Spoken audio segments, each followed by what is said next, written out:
सो आज हम लोग डिस्कस कर रहे हैं रिगार्डिंग फाइलम मोलास्का। तो फाइलम मोलास्का में ठीक है, पहले हम लोग कुछ जनरल कैरेक्टरिस्टिक डिस्कस करेंगे, फिर यूनिक कैरेक्टर्स में घुसेंगे, मैकेनिज्म वगैरह डिस्कस करेंगे। स्टार्टिंग में मैंने फाइलम मोलास्का के बारे में क्या लिखा है, ये लिखा है that they have 80,000 living species and 35,000 extinct species. Okay, so I hope you know what is extinct. जो स्पीशीज एक टाइम में जिंदा था लेकिन आज के आर्क में आज प्रेजेंट नहीं है। लिविंग माने जो प्रेजेंट है। स्टडी ऑफ मोलास्कास, ठीक है, मोलास्का फाइलम में जितना भी मोलास्कान से उनका जो स्टडी है उसको हम लोग क्या बुलाते हैं, मालाकोलॉजी। बट स्टडी ऑफ मोलास्कान शेल्स, हमको पता है मोलास्का के ऊपर शेल्स पाया जाता है, ज्यादातर मोलास्का के ऊपर शेल पाया जाता है ना, तो इसलिए मोलास्का के शेल के बारे में जो स्टडी है उसको क्या बुलाते हैं, कॉन्कोलॉजी। ठीक है, word Mollusca derive from a Latin word जिसका नाम क्या है, mollies. Mollies is a Latin word जिसका मतलब है सॉफ्ट बॉडी। ठीक है, इसका मतलब देखो सेंस बन रहा है, मोलास्का का जो बॉडी है वो बहुत सॉफ्ट है, इसलिए वो अपने बॉडी के ऊपर क्या लाता है, शेल लाता है। स्टार्टिंग मोलास्का शेल लिए मतलब मोलास्का का बॉडी सॉफ्ट है, इसलिए वो अपने ऊपर एक एक्सोस्केलेटन लाता है। ठीक है ना, इसलिए हम लोग मोलास्का को एक और नाम से भी बुलाते हैं, it is also called as soft bodied animals, इस नाम से भी बुलाते हैं। ठीक है ना, it is also called as soft bodied animals. ठीक है, and which is protected bye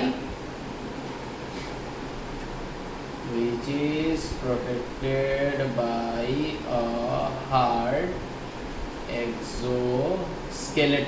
exoskeleton, जो कि बेसिकली एक शेल है।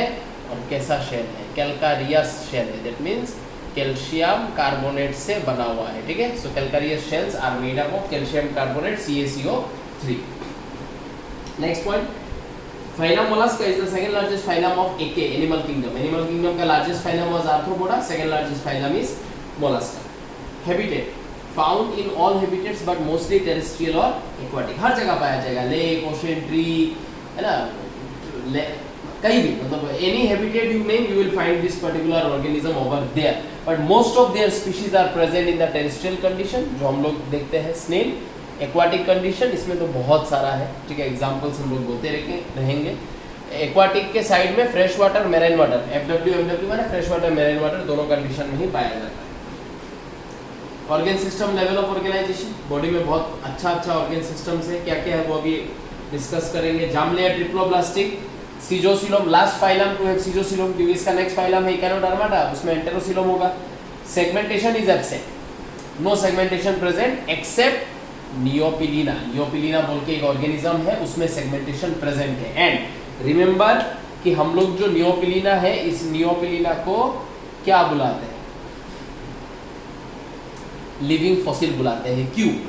क्योंकि हमको पता है फाइलम मोलास्का जो है ये आर्थ्रोपोडा का आगे का फाइलम है, सो इट्स वेरी डिस्टिंक्ट कि ये जो मोलास्का है ये इधर आर्थ्रोपोडा से बन के आया है, या फिर ये जो मोलास्का है ये इधर एनेलिडा से बन के आया है। मतलब इसके पीछे का दो फाइलम से ही इसके बन के आने का चांसेस है कि नहीं। अभी फाइलम एनेलिडा में भी सेगमेंटेशन है, फाइलम आर्थ्रोपोडा में भी सेगमेंटेशन है, और ट्रू फॉल्स है वो अलग बात है, लेकिन है।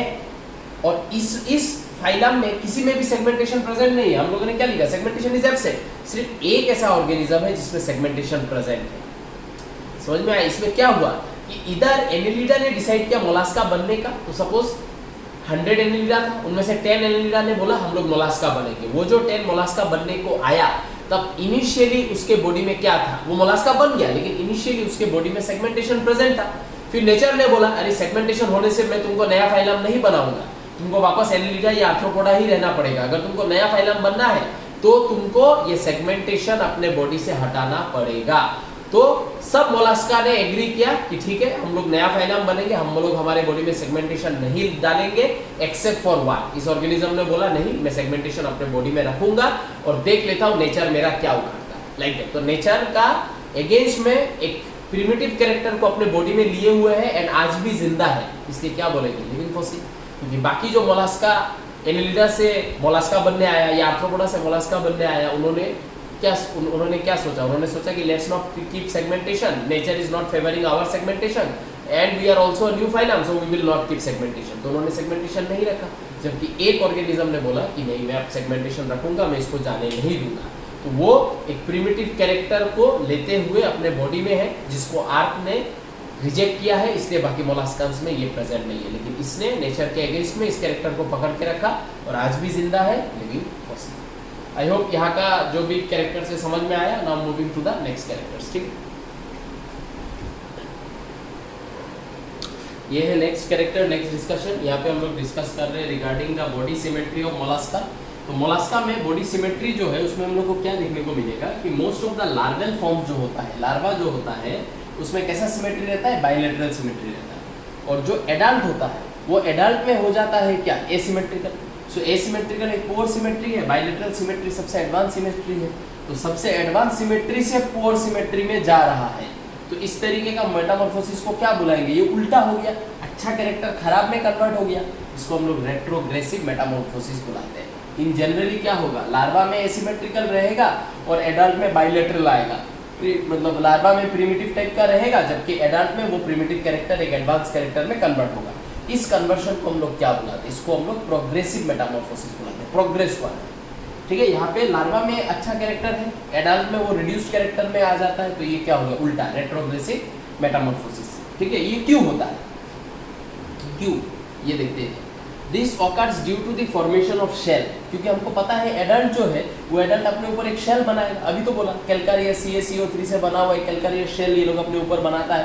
तो एडल्ट जब अपने ऊपर एक शेल बनाएगा, क्योंकि एडल्ट को पता है कि मेरा बॉडी सॉफ्ट है, मुझे अगर सर्वाइव करना है तो एक्सोस्केलेटन मुझे चाहिए, इसलिए वो अपने ऊपर एक शेल बनाता है। और शेल बनाने के बाद एडल्ट अपने आप को उस शेल के अंदर फिट करना चाहता है, और वो फिट करने के लिए वो शेल के अंदर अपने बॉडी को ट्विस्ट करके घुसा देता है, और वो ट्विस्ट करके घुसाने के चक्कर में उसका बॉडी एसिमेट्रिकल टाइप का बन जाता है। वही लिखा है, by this occurs due to the formation of shell by the adult and fits the body inside the shell by twisting it and hence it runs out of the symmetry and hence इसका symmetry गायब हो जाता है, ये asymmetrical बन जाता है। ठीक है, ये कारण।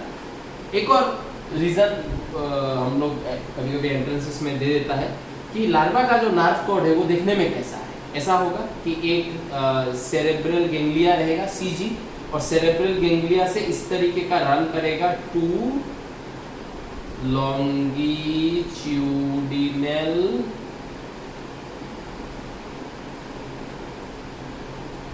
कॉर्ड्स।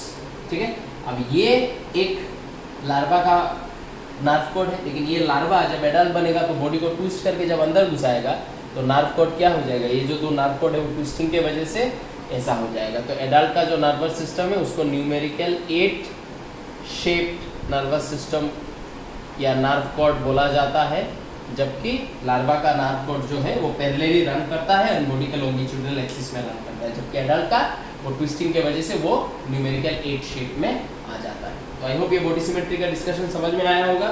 नेक्स्ट डिस्कशन पे चलते हैं। ये है नेक्स्ट कैरेक्टर, और इस कैरेक्टर यहाँ पे जो भी है यहाँ पे हम लोग डिस्कस कर रहे हैं बॉडी फॉर्म ऑफ मोलास्का। अब मोलास्का में सबसे पॉपुलर ऑर्गेनिज्म कौन है, स्नेल। तो कंसीडर करते हैं कि ये एक स्नेल है, ठीक है ना, कंसीडर कर लो ये एक स्नेल है।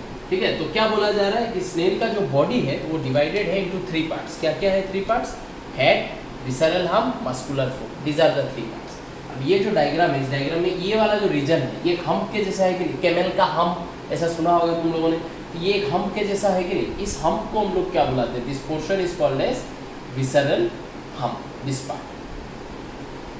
ठीक है, इस विसरल हम्प के अंदर क्या क्या है, इस विसरल हम्प के अंदर प्रेजेंट है कुछ विसरल ऑर्गन्स, ठीक है, क्योंकि इसके नीचे प्रेजेंट है इसका body cavity, body cavity is also called as viscera, and viscera में जो ऑर्गन्स प्रेजेंट होता है उनको विसरल ऑर्गन्स बुलाते हैं, जैसे कि कौन, लीवर, एलिमेंट्री कैनल, ठीक है, ये सब प्रेजेंट है इसके हम्प में, plus a layer over it called mental, जो है इस फाइलम का कैरेक्टरिस्टिक फीचर। ठीक है, ये जो लेयर है ये विसरल हम्प के ऊपर ठीक ऐसे ऐसे ऐसे प्रेजेंट होगा। ठीक है, इसको ब्रॉडली हम लोग बाद में देखेंगे और ये लेयर क्या करता है वो भी समझेंगे। इस तरीके का एक लेयर प्रेजेंट है, ठीक है ना। तो ये जो लेयर प्रेजेंट है विसरल हम्प के ऊपर, इस लेयर को हम लोग क्या बुलाते हैं, ये जो रेड कलर का लेयर है उसको हम लोग मेंटेल बुला रहे हैं, और यही मेंटेल इसका कैरेक्टरिस्टिक फीचर है।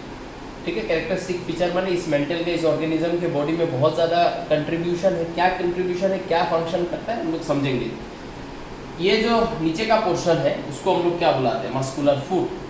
क्या करता है, हेल्प्स इन लोकोमोशन, जैसे कि creeping, swimming.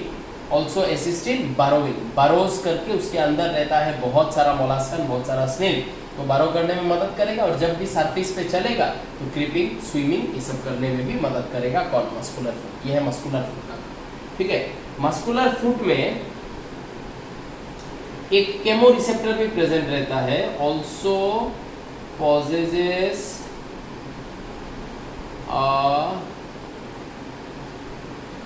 Chemo receptor.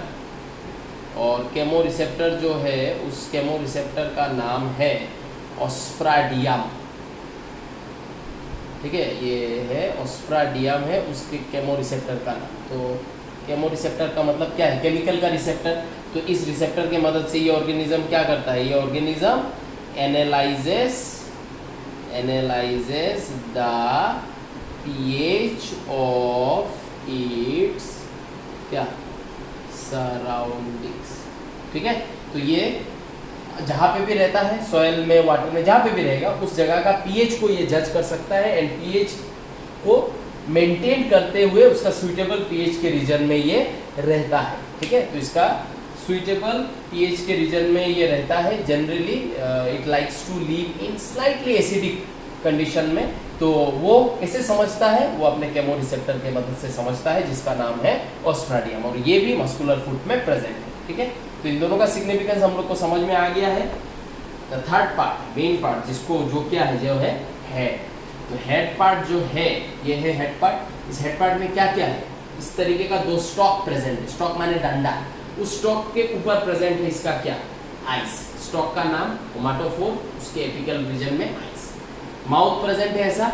Mouth को हम लोग क्या बुला रहे हैं? माउथ को इसके हम लोग बुला रहे हैं रेडुला। रेडुला देखने में कैसा? एक फाइल लाइक रेस्पिंग ऑर्गन है। तो फाइल के जैसा है कि नहीं? इसका जो माउथ है वो देख के क्या लग रहा है? फाइल के जैसा ऐसा लग रहा है कि नहीं?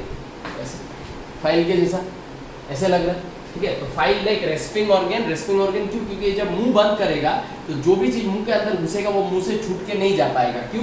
क्योंकि अगर मैं इसके मुंह को थोड़ा सा ब्रॉड करूं, ऐसे, ये मुंह का दोनों फ्लोर में क्या प्रेजेंट होगा? इस तरीके का बैकवर्डली प्रोजेक्टिंग टीथ प्रेजेंट होगा।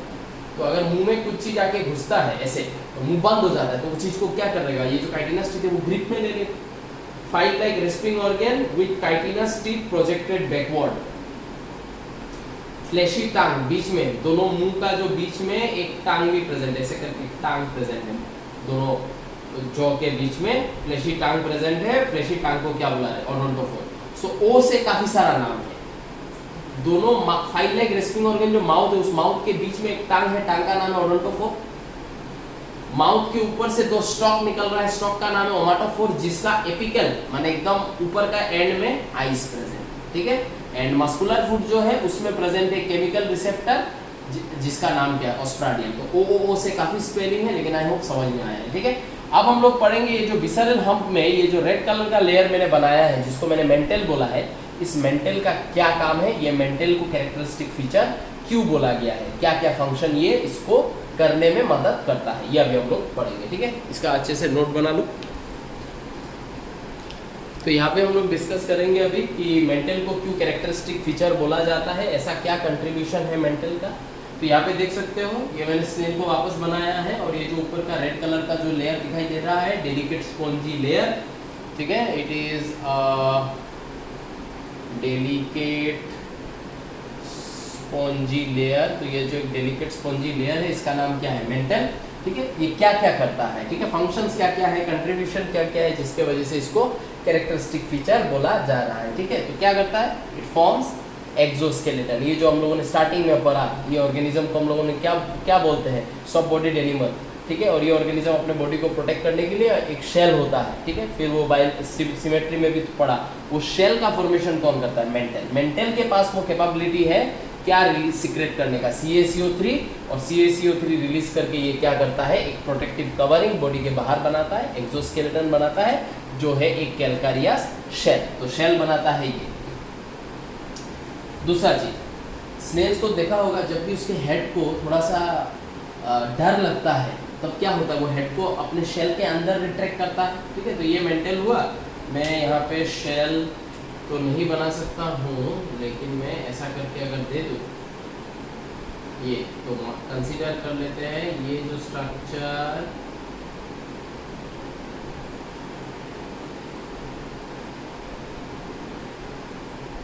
ये जो स्ट्रक्चर ड्रॉ किया, मान लेते हैं ये स्ट्रक्चर इसका शेल है, तो हेड को शेल के अंदर घुसा लेता है, देखा है कि नहीं? तो जब हेड को शेल के अंदर घुसाएगा तो ये जो यहाँ पे मेंटल कुछ फोल्ड्स में दिखाई दे रहा है कि नहीं, वो फोल्ड्स इसके हेड के आगे एक प्रोटेक्टिव हुड बन जाएगा। हुडी हम लोग पहनते हैं, तो हुडी के जैसा वो आगे की तरफ आ जाएगा जब हेड को अंदर रिट्रैक्ट करेगा। तो जब भी इसको डर फील होगा, ये शेल के अंदर अपने हेड को रिट्रैक्ट करेगा, तब यहाँ का जो देख रहे हो तुम लोग ऐसे ऐसे करके फोल्ड ऐसे ऐसे ऐसे ऐसे प्रेजेंट है ना, जब हेड अंदर जाएगा ये ऐसा बन जाएगा, जिसके वजह से ये एंटीरियरली हेड को प्रोटेक्शन देगा। It acts as a protective hood to the head when retracted inwards, ठीक है। तीसरा, it lines the feather like gills called ctenidia. देखो ये जो मेंटल है, मेंटल आगे ऐसे करके ये जो मस्कुलर फुट और विसरल हब पे वहाँ पे एक केविटी के जैसा फॉर्म करता है, एक डिप्रेशन के जैसा, और उस डिप्रेशन से निकल के आ रहा है एक फेदर के जैसा दिखने लायक स्ट्रक्चर, जिसको हम लोग क्या बुला रहे हैं, feather like gills, which is also called as ctenidia, CTENIDIA, CTENIDIA, ठीक है। ये टिनिडिया दो काम करता है, रेस्पिरेशन एंड एक्सक्रीशन, ठीक है। It is only present in aquatic form. जो मोलास्का एक्वाटिक कंडीशन में रहता है, जो स्नेल्स एक्वाटिक कंडीशन में रहता है, सिर्फ उन्हीं का मेंटल इसको लाइन करता है, क्योंकि जो टेरेस्ट्रियल होगा उसका तो ब्रीदिंग ऑर्गन होगा lungs, so the terrestrial molluscans will breathe with the help of lungs, उसमें मेंटल और किसको लाइन करेगा। लेकिन in case of aquatic form, क्योंकि गिल्स बॉडी के पीछे के हिस्सा में प्रोड्यूस होता है और मेंटल एक डिप्रेशन क्रिएट करता है, वहां से निकल के आता है ये फेदर लाइक गिल्स टिनिडिया, जिसका दो काम है, mainly respiration, secondary function is excretion. तो ये सब कर रहा है मेंटल, और मेंटल ये सब कर रहा है, इसलिए मेंटल को हम लोगों ने characteristic feature of this phylum बोला। आई होप ये समझ में आया है, अच्छे से डायग्राम और पॉइंट्स लिख लेना। ये है रिमेनिंग नहीं, और भी वो जनरल कैरेक्टर बाकी है। Digestive system complete, extra cellular सब डिस्कस हो गया है। रेस्पिरेटरी सिस्टम अभी बोला, एक्वाटिक मोलास्क में गिल्स टिनिडिया, फेदर लाइक या कॉम्ब लाइक गिल्स, फीदर और कॉम्ब लाइक गिल्स टिनिडिया, टेरेस्ट्रियल में लंग्स, ठीक है। सर्कुलेटरी सिस्टम ओपन, ये भी बात हुआ है, except cephalopod, class 7 of this particular phylum. Blood is blue और ग्रीन इन कलर, क्यों? क्योंकि जो रेस्पिरेटरी पिगमेंट है वो इन लोगों का हेमोग्लोबिन नहीं है। हेमोग्लोबिन होने से, ठीक है, बिकॉज हेमोग्लोबिन में आयरन एटम होता है, इसलिए वो रेड कलरेशन देता है। इनका जो रेस्पिरेटरी पिगमेंट है वो हेमोसायनिन है, एंड हेमोसायनिन का जो रेस्पिरेटरी पिगमेंट है वो है copper, and because of the presence of copper as in the respiratory pigment, जो कलरेशन ये रेस्पिरेटरी पिगमेंट देगा वो ब्लू या ग्रीन इन कलर होगा, ठीक है। नेक्स्ट है sensory system, from anterior head region, ठीक है, जो मुंडी हम लोगों ने ऐसे करके ड्रॉ किया था, ऐसे करके देते, ये हेड रीजन था। From the anterior head region mouth, ठीक है, इस तरीके से ओमाटोफोर, उसमें आईज, लेकिन ये जो माउथ है, ये माउथ के साइड से इस तरीके का कुछ माउथ के साइड से इस तरीके का कुछ टेंटाकल्स के जैसा स्ट्रक्चर निकला है, छोटा छोटा प्रोजेक्शंस कुछ निकला है टेंटाकल्स के जैसा, ठीक है, आर प्रेजेंट। वो जो टेंटाकल है, उस टेंटाकल में क्या प्रेजेंट है? उस टेंटाकल में प्रेजेंट है Tengo receptor. Tengo receptor is a touch receptor. ये सब जो टेंटाकल मुंह के साइड से निकला है, they are sensitive to touch. Touch करने से उसको समझ में आता है किस चीज को टच कर रहा है। लेकिन इसके साथ साथ कुछ और भी रिसेप्टर्स बॉडी में प्रेजेंट है, जैसे कि रिसेप्टर फॉर स्मेल। स्मेल के रिसेप्टर को हम लोग ऑल्फैक्टो रिसेप्टर बुलाते हैं, OLFACTO रिसेप्टर।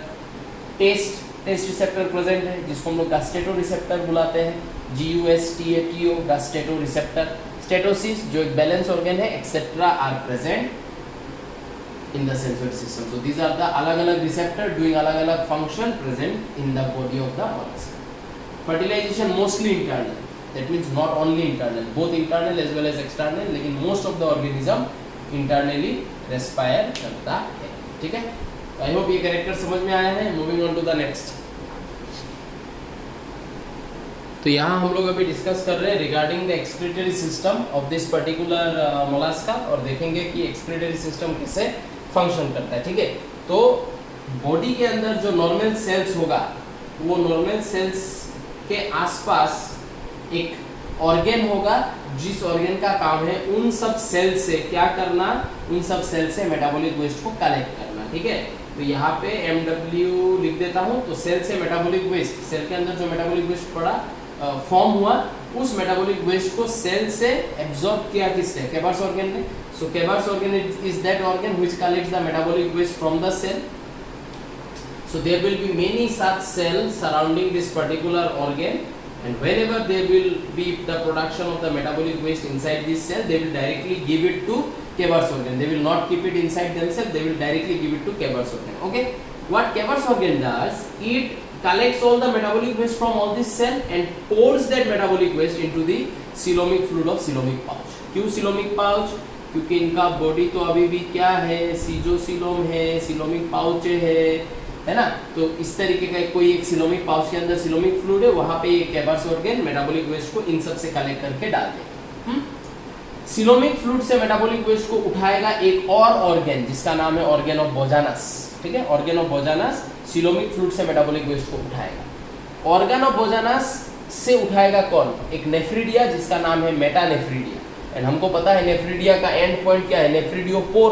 एंड नेफ्रिडियोपोर कहाँ खुलता है, स्किन में। ये हम लोगों ने एनिलिडा में पढ़ा, आउट बाया स्किन, मेटाबॉलिक वेस्ट को स्किन के थ्रू बाहर कर देगा। सो ये मेटानेफ्रिडिया नॉर्मल नेफ्रिडिया से क्या डिफरेंट है, ज़्यादा कुछ डिफरेंट नहीं है। नेफ्रोटोम जैसा था वैसा इसमें भी प्रेजेंट है, सेम नेफ्रोटोम इस तरीके से।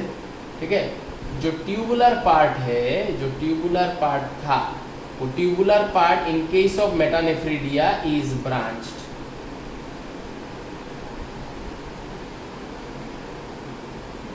इस तरीके से जो ट्यूबुलर पार्ट है वो ट्यूबुलर पार्ट में बहुत ज़्यादा ब्रांचिंग प्रेजेंट है। ठीक है, तो जनरली ये एब्जॉर्ब करेगा, मेटानेफ्रिडिया ऑर्गन ऑफ बोजानस से उठाएगा, नेफ्रोटोम उठाएगा। ठीक है, उसके बाद हम लोगों ने पढ़ा है कि उस मेटाबॉलिक वेस्ट को यहाँ से मूव करवाया जाएगा, और ये सब का जो ट्यूबुलर पार्ट का जो ओपनिंग है उसको हम लोग क्या बुलाते हैं, नेफ्रिडियोपोर। तो जब यहाँ से मूव करेगा तो इसके अंदर में क्या प्रेजेंट है, एब्जॉर्प्टिव सेल, वो पानी को खींच के बॉडी के अंदर ले जाएगा और मेटाबॉलिक वेस्ट को नेफ्रिडियोपोर के थ्रू बाहर कर दिया जाएगा। तो मेटानेफ्रिडिया का nephridiopore opens in the skin, skin के थ्रू बाहर। ठीक है, सो ये है एक्सक्रीटरी सिस्टम। इस पर्टिकुलर ऑर्गेनिज्म का सीक्वेंस याद रखना पड़ेगा, नाम याद रखना पड़ेगा। Metanephridia is not different from nephridia, it is advance type of nephridia. Just इसमें नेफ्रिडिया का जो ट्यूबुलर पार्ट था वो एक सिंगल था, इसका ट्यूबुलर पार्ट ब्रांच्ड है, बस यही डिफरेंस है और कुछ नहीं। आई होप ये समझ में आया होगा। तो this is your next characteristics का part. Reproductive system, usually dioecious, example. Usually monoecious, example. Pila, Sepia, Loligo, octopus, dioecious, male female अलग अलग। Few monoecious, male female in the same body, hermaphrodite, Aplysia Doris, ये सब hermaphrodite होता है। ठीक है, usually oviparous, that means they are egg laying. ठीक है, usually indirect development. Indirect development किसमें देखने को मिलता है, पाइला, एप्लाइशिया, मतलब इन लोगों में इनडायरेक्ट डेवलपमेंट माने लार्वल फॉर्म्स रहेगा। ठीक है, तो लार्वा इन जनरल बहुत सारा स्पीशीज है, तो इन जनरल जो लार्वा है उस लार्वा को हम लोग क्या बुलाते हैं, trochophore larva. But under some special consideration and in some special animals larva का अलग नाम है, जिसकी पाइला में लार्वा का नाम है वेलिगल लार्वा। अगर तुम लोग को पूछा जाए what is the name of the larva of Mollusca, तो तुम लोग ट्रोकोफोर लार्वा दोगे। या फिर कोई अननोन ऑर्गेनिज्म के बारे में पूछा, what is the name of the larva in case of कोई भी, कुछ भी दे दिया, एप्पल स्नेक, तो इन case of Apple snake trochophore larva. लेकिन अगर मेंशन किया स्पेसिफिकली पाइला का लार्वा का नाम क्या है, तो ट्रोकोफोर लिखने से गलत, तब वेलिगर लिखना पड़ेगा। अगर पूछा गया कि यूनियो का लार्वा का नाम क्या है, तब ग्लोचिडियम लिखना पड़ेगा। तब अगर ट्रोकोफोर लिख के आओगे तो गया। इनका लार्वा का स्पेशल नाम है, उसको ट्रोकोफोर नहीं बुलाएंगे। इनको छोड़ के बाकी जितना भी मोलास्का है उनका लार्वा का नाम पूछा जाए तो ट्रोकोफोर लार्वा लिखना है, लेकिन इनका नाम स्पेसिफिकली पूछा जाए तो इनका लार्वा का नाम लिखना पड़ेगा, वेलिगर, ग्लोचिडियम। ठीक है, octopus, sepia, Loligo exhibits direct development, मतलब इन लोग का बच्चा देखने में इन लोग के जैसा ही होगा। ठीक है, direct development, no larval forms. तो this is all the important points that you need to know about this particular phylum. इसके अलावा तुम लोग एक पॉइंट और लिख के रखना कि एक खास मोलास्का है जो हम लोग को पार्ट फॉर्मेशन करके देता है, पार्ट। ठीक है, तो उस पिंगतारा बोल के नाम है, पिंटाडा वल्गारिस, ठीक है। पिंटाडा वल्गारिस जो है एक बाइवेल्व मोलास्क, ठीक है, जिसको हम लोग बाइवेल्व मोलास्क बुलाते हैं, ठीक है। पिंटाडा वल्गारिस बाइवेल्व मोलास्क फॉर्म्स पर्ल, ठीक है। ये स्पीशीज है जो पर्ल फॉर्मेशन करता है। बचपन में देखा होगा, कार्टून वगैरह में देखा था, इस तरीके से कोई जाता है, एक ऐसा चीज होता है, वो मोलस्का है, उसको ऐसे खुलने से अंदर से पर्ल निकल के आता है, मोती, पर्लिस मोती, MOTI, ठीक है। तो ये याद रखना कि यही वो स्पीशीज है जो, या जिसके पास एबिलिटी है क्या फॉर्म करने का, पर्ल फॉर्म करने का, ठीक है। इसके रिलेटेड एक और नाम याद रखना, नाम है कोकिची मिकीमोटो। मिकीमोटो ये इंसान है जापान से, एंड इस इंसान को हम लोग क्या बुलाते हैं, इसको हम लोग बुलाते हैं फादर ऑफ पर्ल इंडस्ट्री। इस इंसान को हम लोग, कोकिची मिकीमोटो नाम है, इस इंसान को हम लोग फादर ऑफ पर्ल इंडस्ट्री बुलाते हैं, क्योंकि इस इंसान ने डिस्कवर किया कि आर्टिफिशियल लेवल पे पर्ल फॉर्मेशन को कैसे करवाया जाए या कैसे किया जाए। That discovery was made by this person, and he started to produce pearl on an artificial level, because pearl is very costly jewelry, it's in huge demand, है ना। तो हम लोग तो बार बार समुद्र के अंदर तो जाके हम लोग चेक नहीं कर सकते हैं, बाइबल मोलास्क पकड़ के, पिंटाडा को पकड़ पकड़ के कि तुम्हारे अंदर है कि नहीं, तुम्हारे अंदर है कि नहीं। तो कुछ तो उपाय निकालना पड़ेगा in order to meet the demands of the people, कुछ तो उपाय निकालना पड़ेगा। क्या उपाय है, हम लोग को पर्ल कल्टीवेशन को आर्टिफिशियल लेवल पे करना पड़ेगा। And who thought about this, who discovered about this person, इसलिए इसको फादर ऑफ पर्ल इंडस्ट्री बोला जाता है। यहाँ पे आज का क्लास होता है समाप्त। धन्यवाद।